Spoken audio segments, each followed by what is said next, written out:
एक दिन एक सखी बड़ी मस्ती से गाती चली जा रही थी, प्रिया बदन छवि चंद बनो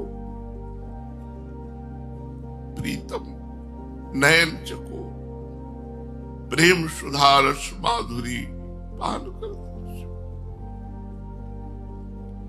अब कानों में ऐसा लगा जैसे कोई अमृत पिला रहा हो, और तो पीछे पीछे चलने लगे। वो अकेले जा रही थी और बड़ी मस्ती से गा रही थी। जब उसने पीछे देखा कोई लाल वस्त्रधारी, तो कहा क्या है बाबा? तो चेहरा देखते ही, आंसू देखते ही समझ गई कि भाव में है। तो हमका सखी है, हमको ग्रंथ ला के देगी। किस ग्रंथ से आप गा रही थी?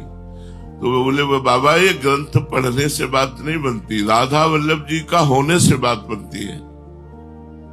तो हमने कहा हमें तो पता नहीं कैसे राधा वल्लभ जी के हुआ जाता है। देखो हम बचे थे कि हम इस संप्रदाय में। तो उसने कहा मंदिर में राधा वल्लभ जी के जाओ, और किसी को जानते हो तो पूज्य श्री मोहित महाराज जी हमको रोज दोनी देते थे और चरणों में तुलसी दल चढ़ा। हम कहो बोले बस उन्हीं से जाके कह दो मुझे राधा वल्लभ जी का बना दो। पूरी परिक्रमा ऐसे जैसे हवा चली हो, भागते हुए परिक्रमा देते हुए गए, और परिक्रमा पूरी करके दौड़ते हुए मंदिर गए।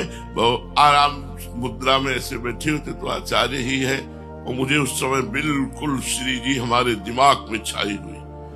गए और साष्टांग दंडोत किया। हम कहा महाराज जी मुझे राधा वल्लभ जी का बना दो।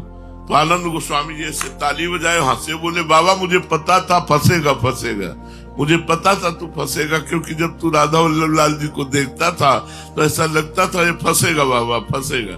बोले बहुत श्री जी की कृपा। तो पूज्य श्री मोहित महाराज जी ने कहा पूज्य श्री राधेश लाल जी से आप ये प्रार्थना कीजिए।